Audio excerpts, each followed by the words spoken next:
Hello and welcome. This will be the first video in a series where I talk about my tabletop role-playing experiences. But before we get into the video proper, I'd just like to say, if you're enjoying my content, I'd really appreciate it if you could leave a like on the video, subscribe to my channel, or potentially leave a comment if you've got any questions or things you'd like to talk about. Anyway, with that out of the way, without further ado, onto the video. This one comes from a Pathfinder 1st edition game between myself and a group of longtime friends. We're playing through an adventure path called Tyrant's Grasp, which for the record I highly recommend. We had a lot of fun with it. Now, in the adventure, we had just arrived at a building surrounded by a cursed mist. We were there to try and work out what on earth had devastated the lands around us, and why there were all these strange monsters around us. We were low level and exploring cautiously. As we went through the building, there were several rooms, some trouble, some rewards, a standard dungeon. Eventually, though, we came across a large, mutated bear. Now, we were being cautious and decided that perhaps it'd be best if we simply just avoided our new buddy for now. Better part of valor and all that. And thus, we decided to go around them and proceeded with investigating to see what we could find in deeper in this building. As we went through, eventually we came to a door.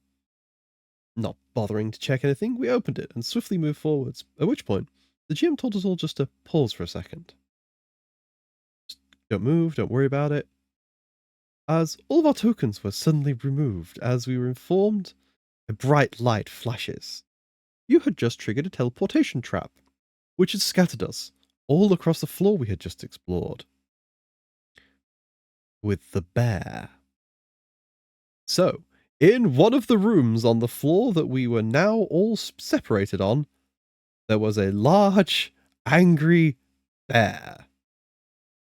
This created something of a degree of tension between the party as we all began carefully and cautiously trying to find ourselves on the floor. Fortunately, we managed to avoid bumping into the beast before we had reunited.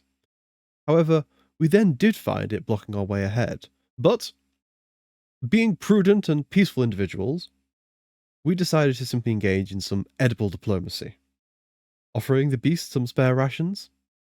And sensing our warm and noble intentions, it agreed to leave us in peace.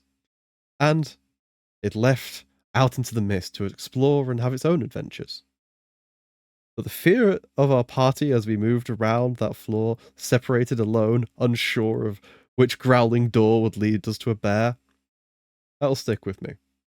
Fun fact, said bear in fact came back later, right at the end of the campaign.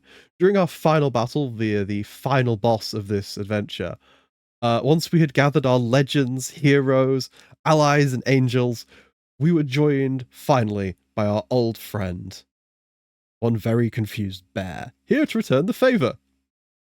Of course, its help is purely academic at this point, however, it was a very sweet touch. Oh, as a side note, in this adventure path, you get told you're going to be fighting a lot of undead, and oh boy, you will be fighting a lot of undead as it goes on. But at the start, oh no. They really want to be nice and creative with you. Our favourite one was we were attacked by a group of skeletons right at the beginning of the game. Spoilers for the record if you're planning on playing through this. At which point, our wizard, prepared for this, decided, haha, I have Disrupt Undead! Cast it at the skeleton, and no effect. At which point, we all had somewhat confused faces. It's an animated skeleton. It's attacking me.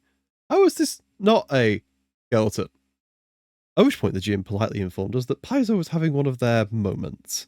And in fact, this is a small creature that creates an animated exoskeleton made out of bone in the shape of a human skeleton, which was attacking us. Which I will stand by as probably one of the wildest well-actuallys that I have encountered. Honestly, there are a few joyous moments in this game, from sacrificing a skeleton to tooth fairies to buy us some time, to the collection of mungos and large friends we got to encounter along the way. It was a truly joyous experience. But honestly, I think more than anything, it was a great way to say goodbye to Pathfinder 1st Edition with friends who'd played it for years. And honestly, that's really why I enjoy playing tabletop role-playing games.